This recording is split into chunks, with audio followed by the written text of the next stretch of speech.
With life throwing everything that it does at you in such a frequency that can just almost completely fry you to pieces, how do you gain control of your mind? If you're wanting to start trying to change how you look at the world, how do you change the root of all the emotions that you're feeling, which is your thoughts? How do you get a hold of your mind so that you can start controlling the thoughts that control your emotions, that control your actions, that control your results?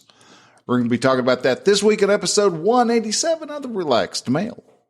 This is The Relaxed Male, a show that comes to you each week helping men to remove the nice guy from their life so they can actually live their life on their terms. Join the host, certified coach Brian Goodwin, as he helps men step out of their heads and become free from the thoughts that bind them. Hey man, hello and welcome to Relaxed Male. I am your host Brian, and I am a certified men's coach that assists men who are just neck deep in the suffering of their life. Men who are going through things like a divorce, men who are just going through day-to-day struggles, and life, it comes at us fast, and sometimes we get so overwhelmed that we do not know what to do next. And I help these men get to the root of their suffering, help them step back and relax so they can actually enjoy life. And each week we look at what it takes to change how men look at what their life is about and help them to become better, stronger, more successful on the other side of whatever obstacle it is that's in their way. We do all of this without playing the victim. And I welcome you to the show. I'm glad that you are able to make it. And we are doing some wondrous things, man. We are just keep growing. We're getting up bigger and better and faster and quicker and all that other stuff. And today I wanted to talk about how to properly feed your soul. Or not feed your soul. That's next week. I hit the wrong button. Oh, we're starting off awesome. So it's like something like that. How do you gain control of your mind? How can I go off, screw up something like that? Talk about what is going to be in episode 188 and not just completely lose my mind. How could I not just go, oh my God, and just shut everything down, turn it off, delete that, start again? Well, how do you get the control? How are you able to control your mind that way? And really, it's not that hard. It's not that difficult. You've just have to learn how to pay attention to what it is that you're thinking about. And so that's what we're going to look at this week. But before we jump into that, I want to say thank you. Hello. Welcome to all you new guys here.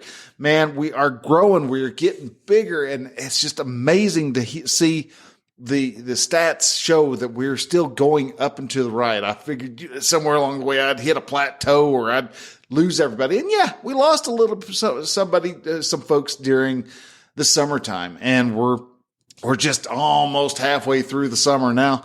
And so we're not as high as we were in May, but that's cool. That's fine. It's nothing to be sweating about because we're still getting out there. I'm starting to hear from guys. I'm starting to get some new insight on how everybody else is taking the show.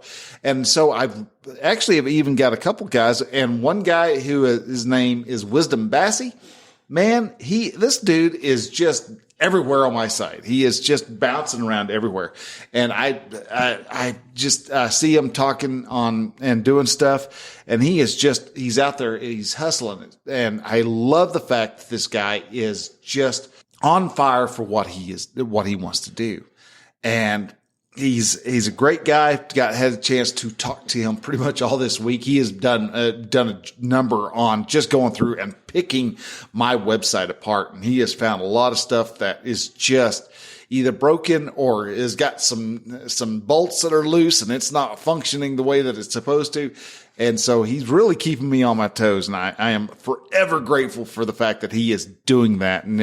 And he's doing some great and wonderful things. So if you're over on LinkedIn, go look up Wisdom Bassey and see what he is doing with his life and with what his calling and all that is. So I just wanted to give him a quick little shout out, but also, because I am starting to get a lot more attention, I'm also bringing up my email again. I'm going to start putting out an email on a weekly basis. And it's not going to be the same as type of every once a week type of email of, hey, this is my stuff, buy this stuff.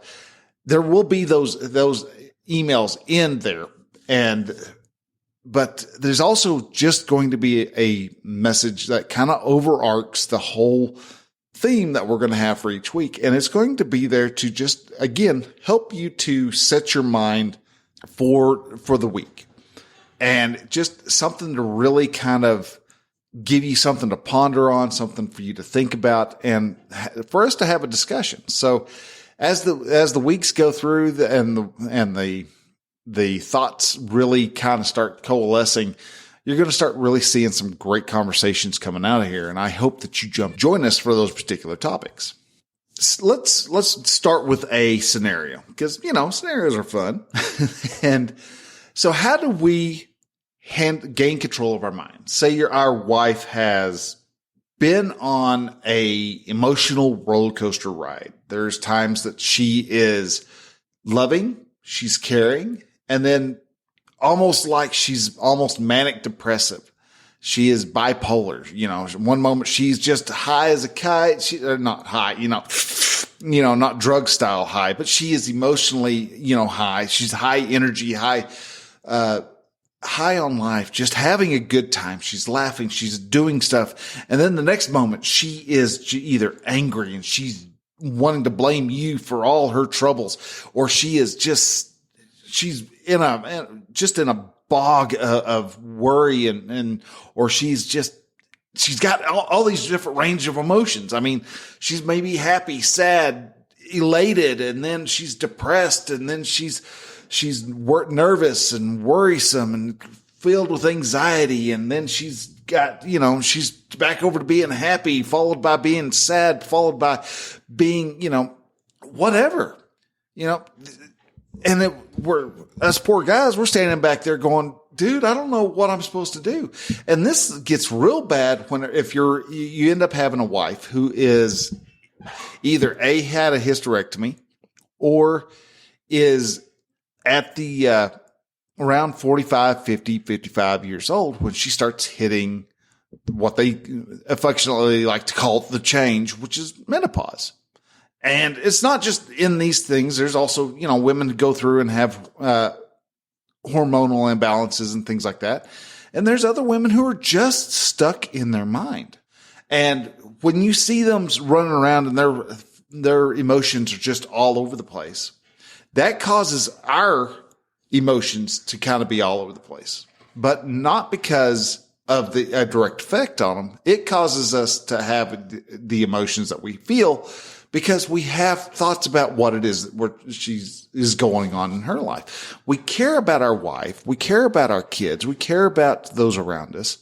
And when someone is happy and in a good mood, it's a lot easier to handle than when we are having a wife who is just angry at us.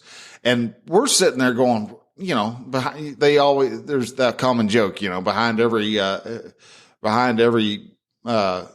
woman is a man wondering what he did to piss her off, or something like that. I used to always use the joke because I've got the most even-tempered wife in all the world. She's mad all the time. So we have these, we go off and we will irritate our wives in some weird fashion or another. And a lot of times we are completely oblivious to it. But when she finally has had enough and she blows her top and she yells at us and she is just sitting there giving us the cold shoulder and she's not talking to us at all, there's all sorts of ways she likes to convey to us that she is not happy with whatever it is we've done, that we don't know what it is we did. And so we start really getting anxious. We start having this anxious attachment or other types of attachment styles really creeping up. And we start having thoughts of oh great, what I do, this. And we start wondering and worrying about, how did we get her? What did we do to hack her off? Is she always just going to be pissed off like this all the time? Especially if you're a brand new married guy and the first time you've pissed her off and it seems like it's such for a very inconsequential item. Welcome to the club, man. You're going to be there. You're going to wonder what in the world you've done. And you're not going to have a clue until you somehow find a way to pry it out of her. And there's a lot of times they're not going to tell you. That is their way of wanting to try to punish you. Let you figure out what the problem is. Is that fair? It doesn't matter whether it's fair or not. That's just how life is going to be. All right. So you're going to find out a lot of times that when your wife gets upset, you're going to have all these weird emotions. You're going to have all these thoughts running through your head, which are going to create all these weird emotions. And these emotions, a lot of times, are going to be fear-based emotions. They're going to be the negative emotions. And so this is going to want us to try to fix the problem.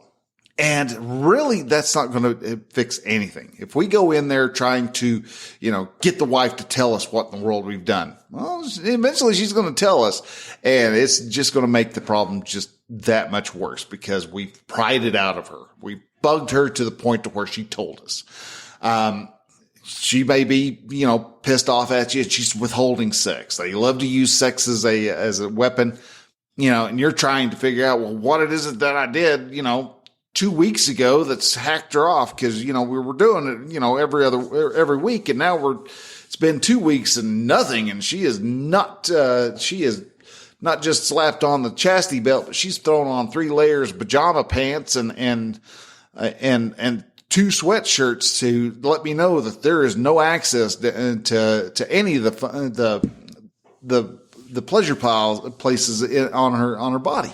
And so we start trying to we may try to come up with ways we spend extravagant amounts of money on her, or we may say, just screw it and go off, and we may get mad and go get drunk. And any of this that we do is because we're trying to avoid the emotion that we have. But to avoid that emotion means that we have to stop trying to think of what the thought is. Because again, our thoughts create our emotions. Our emotions create our actions. Actions create our results. If we are not being intentional with our thoughts, we're going to go off and do something like go off to the friend's house or go to the bar, and we're going to have a drink or two. And then we may end up having some other girl come by and talk to us. And all of a sudden we've got ourselves going down a path that is going to cause a whole lot of problems that we do not want. And it causes us to lose all kinds of integrity with ourselves and with our friends and with our family. And we don't want that. So it's better if you can actually learn how to gain control of your mind. And it's easy to say, it's tricky to figure out how to do, and it's hard to do it all the time. But it's the easiest to say you have to live an intentional life. You have to be intentional in what you are doing, how you're acting, when something happens, paying attention to what it is you're thinking so that you can actually process the thought, look at the emotion, embrace that emotion, let it run its course, and then step through that whole emotional sensation, let it run its course. So on the other side, you're okay. You can see, oh, well, that was just a touch of anxiety because my wife is angry at me yet again. Or my kids are mad at me because I did X, Y, and or Z. Or I went off screwed up and the boss just chewed my butt big time. We're all going to have these bad times where if we're not having a intentional means of thought, we can allow ourselves to slide off into areas we don't want to be. That could be in the field of, using drugs, using alcohol, but it also could be turning to porn, could be just watching television, overeating, to anything, anything that draws our attention away from the unpleasant feeling that we're having, that fear-based emotion.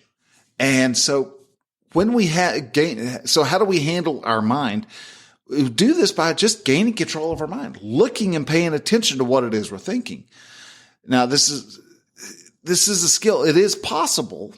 And it does take a little bit of work. It takes some practice, because there's a lot of times you're going to find yourself getting really angry and pissed off and stomping around because something didn't go right. And you're just, and you can be angry and be okay with the fact that you're angry. But how you present that emotion is where the problem can either be fixed or can be made worse. So why does our mind run like it does? Well, it is based off of the fact that our mind has been used as a do not get killed device since it was created, since it formed in somebody's head, however many thousands of years ago. And it served us well. It served us incredibly well, because, if we saw something if we saw a dark cave, it's like, all right, we got that touch of anxiety going. There's good chances we want to be ready for that bear that comes charging out. We want to be ready for that saber-toothed tiger that comes charging out. Or we go onto the savannah and we see an antelope out out in an area. But as we're walking close, all of a sudden you see some grass that's not moving with the wind. And, over on the other side, you see some more grass that's not moving with the wind, and you're not, it looks like they may be kind of turning towards you. What do? This is stuff that your brain was designed to help mitigate. And these emotions help keep us alive. And it does it very, very well. But the problem is that we don't have saber-toothed tigers running around anymore. Most of us don't have a bear in our house unless it's a bearskin rug. And those are rare and few and far between. So nowadays, a lot of times our brain runs on automatic. It's going to turn to the negative. It's going to turn to the worst possible solution. It's going to turn to us thinking that, oh, well, she doesn't want to have sex with me anymore because she's found another man and she's cheating on me and blah, blah, blah, blah, and she's having the same thoughts. She does the same thing as what you're doing, just from the opposite direction. And we're used to just not paying attention to what our brains think. And then we wonder why our emotions gets whipped up to the red line in no time flat. Why we fly off the handle? Because, somebody pulled out in front of us and had to stop because the person in front of them had stopped. And we barely missed the person. And we yell at him. Oh, screw you. I almost killed you. Freaking idiot. And we make we look like idiots when we're pissed. If you've ever sat back and watched somebody who is really angry, watch Karen videos. I mean, come on. These people are just completely lost their freaking mind, and they're stomping around, throwing stuff, making, complete and total idiot of themselves, all because they've let their mind just go. And they live their life with very unintentional thoughts. They live their life in a means of emotional childhood. Our minds are powerful. It is the basis of our reality. It's not that it is reality. It is because we can swear up and down one side and up down the other that we just stepped on a snake. Yet after a couple seconds, we look down, we see that snake is actually just the water hose. So was that snake real, or was it the water hose the whole time? In our mind, it was a snake. Our lizard part of the brain immediately kicked in. It grabbed a hold of the controls and said, I'm driving, buddy, and went into panic mode and hit that red button and code red, we're going on. And it wigs out like that to keep us alive. Yet we have this wonderful thing in the front of our brains, right behind our forehead, or in my case, an 8 head. We have this. Our brain has this wonderful ability to stop, look, and listen. It can take and thoroughly process all the information that's coming in. Now, is it processing every single instance of information? No, it's grabbing what it feels is the most important and is slapping a picture together of what it is. Because remember, our brain is a prisoner inside our head, and it can't see outside. It can't hear outside. It can't feel outside. It has to receive all those signals from other sensors within our body. So it's sitting here in the dark going, yeah, according to what I'm picking up on the ocular sensors here, we've got ourselves what looks like to be a snake on the ground. And, it's green and it was definitely a solid object because I felt my heel roll whenever we stepped on it. So, it's a snake. It's a snake. Warning, warning, warning, snake. And, then all of a sudden everything again goes crazy and we run wild. But what happens if you can gain control of your mind? Well, you don't fly off the handle nearly as fast. You become that steady rock that your family needs. Not that you are a rock, but you become a anchoring point for your family as their lives get tossed to and fro. And you are able to stand still and help them to calm down, help them to see the truth as to what it is that they're wigging out about. So, but how do you do that? That is the big question, isn't it? That's how do we do all this? Well, there's several different ways. I mean, there's not one tried and true method, but there's a whole bunch of little tried and true methods that when you put them together, it becomes really powerful. The biggest one is learning mindfulness. And now I get it. A lot of y'all, especially a lot of other religious people, want to think that when they hear mindfulness and mindful meditation, that they're like, oh, well, we're doing Hindu stuff now. We're praying to, Shiva Linga and everything else, where you might as well start talking about Kali Ma and digging your hand to a person's chest. It's like, no, dude, first off, that's a freaking movie. All right. So no, you don't have to worry about all that, but meditation does help you out. Especially when you're doing a mindfulness meditation, which is you're not going to shut your brain off. That's not what you're doing when you're doing meditation. There are several different types of meditation, and some of them are closer to being prayerful, while others are just helping you maintain control of your mind.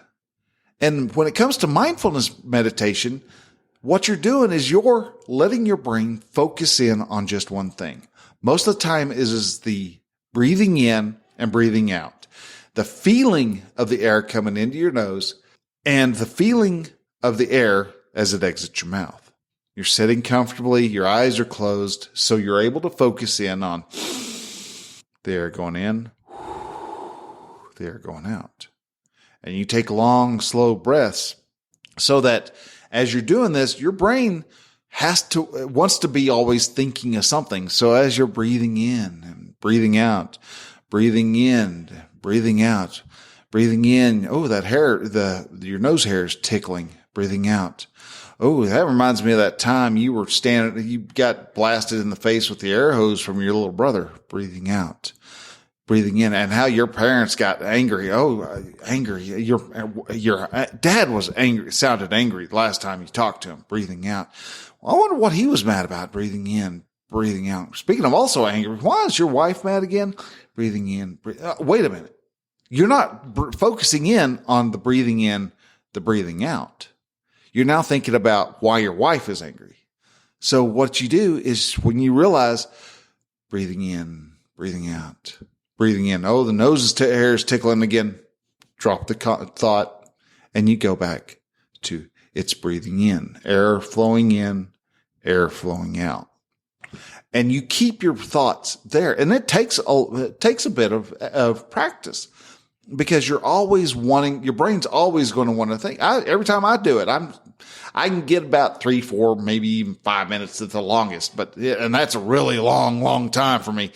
Most of the time it's about every 30 seconds. It seems like I'm like thinking of something else random, it's like, here's a really good idea for a blog post, or well, there's something, we're always thinking of something and, thinking, man, my butt, my tailbone's hurting. I'm sitting on something that's it's not meant to be sat on, got a toy or whatever hanging out. And we always have these thoughts, and our brain, like I said, is always wanting to be trying to process something. And what we're doing is we're not stopping our thinking. We're thinking about the air going in, the air going out, the air going in, the air going out. So meditation is good. Learn how to be mindful.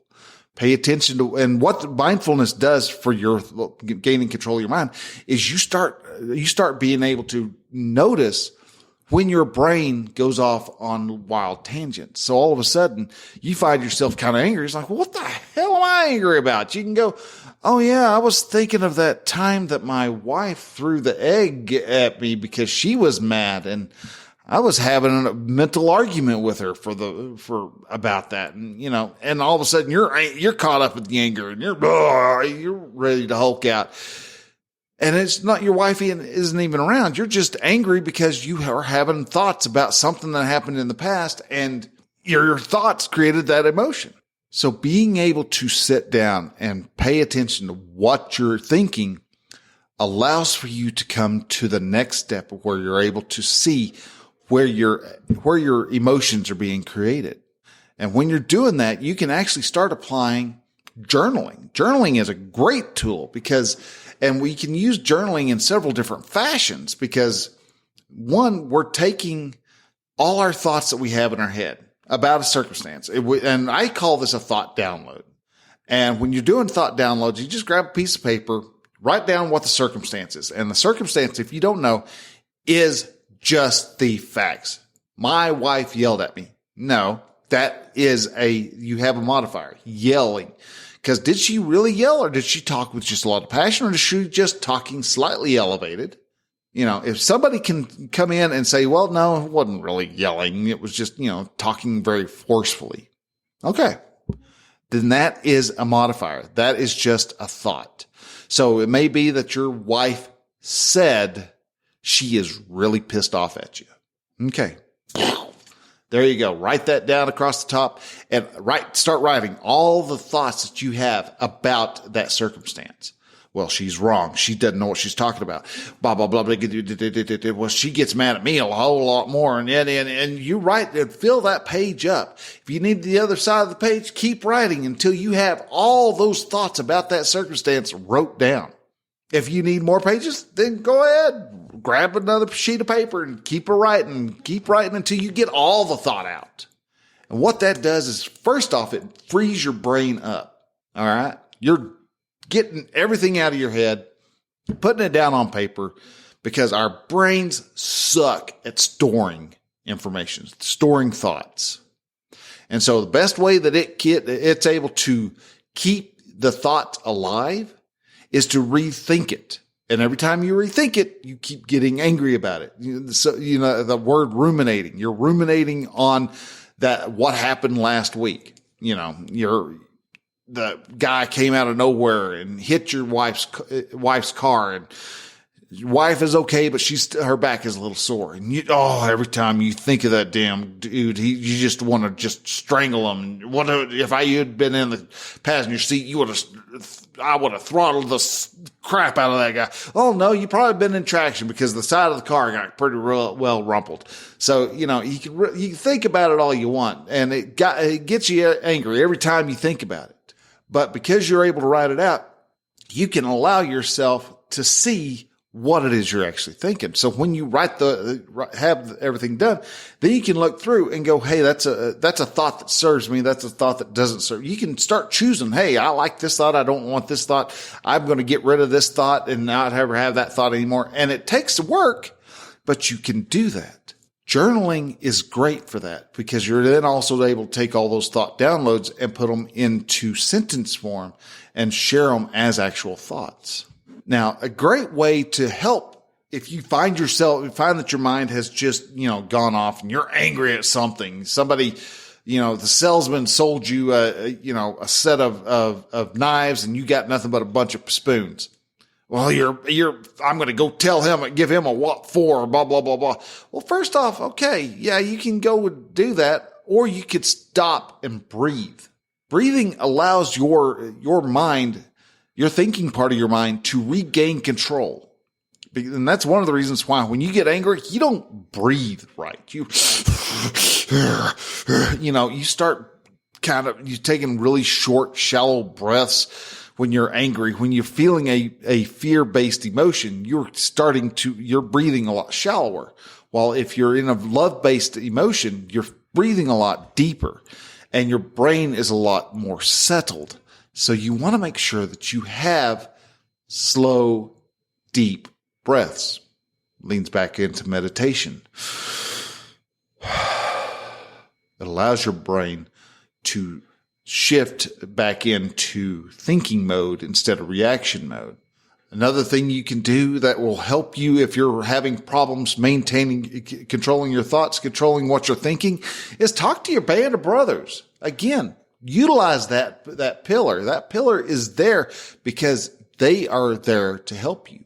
Your band of brothers, your friends in life, are going to listen to the negative thoughts that you have and take those negative thoughts, turn them into positive thoughts, give those positive thoughts to you, and change your life for the better. But you have to have those guys in your life. Another way is get out there and exercise. You're angry because you've got too much damn energy.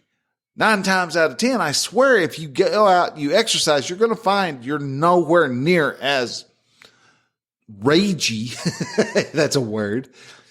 As the slackers who are just, sitting around watching television all day and wondering why they're angry at everything. Well, it's because you're sitting around and watch television all day. Get out there, go lift some weights, go grab a big rock and throw it around your yard a bit.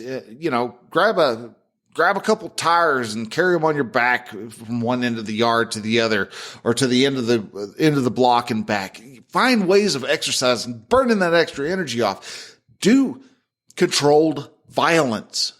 Hello, that's a great thing to do. Controlled violence will give you burn off all that excess energy in no time flat. And another way is go out and get coached. Man, us coaches are there to help change your mind. We're going to take the thoughts that you have, show those thoughts to you. We're going to take them out of your head and go, yeah, this is what you're thinking. Is this something you really want to think? And you can actually make a conscious decision of, no, that's a really crappy way to think, isn't it? How would I rather like to think? And you can start changing it. You can start changing those thoughts. Start looking at how those thoughts are sinking themselves into your world and make life so much better. So if you want, you get coached, because coaching is a great way of accelerating your change. It may take you 10 years, but if you get coached, it may only take 1.5 years, 2 years. It might not even take that. It might only take 6 months. To be able to do that, you have to take the next step. And that's where things start getting real, is when you're willing to take the next step, become a better man, become the stronger man, become the man that your wife wants, your kids need, and society is demanding. That happens when you get coached, and that coaching comes about when you take the next step. So guys, with that, I want to say thank you very much for listening. If you have any questions, please feel free to ask them. You can shoot me an email over at brian@relaxedmail.com. That's Brian with a Y, A-N @relaxedmail.com. If you are interested in getting coached, go to relaxedmail.com/coaching. Love to help you there. And also, guys, if you liked anything about this show that just resonated with you, just struck a chord, and is just like, dude, I've got to tell somebody about this, share this podcast out. That is one of the best ways you can help me to grow. And that's to share this out. Let the other men in your life know that, hey, there is a show out there that is helping men become better men. We are changing our thoughts. We're changing our habits. We're changing our minds. We're becoming men that society right now is scared to death of, but desperately wants us to be. So guys, with that, I thank you very much for listening. Y'all take care. See y'all next week. Till then,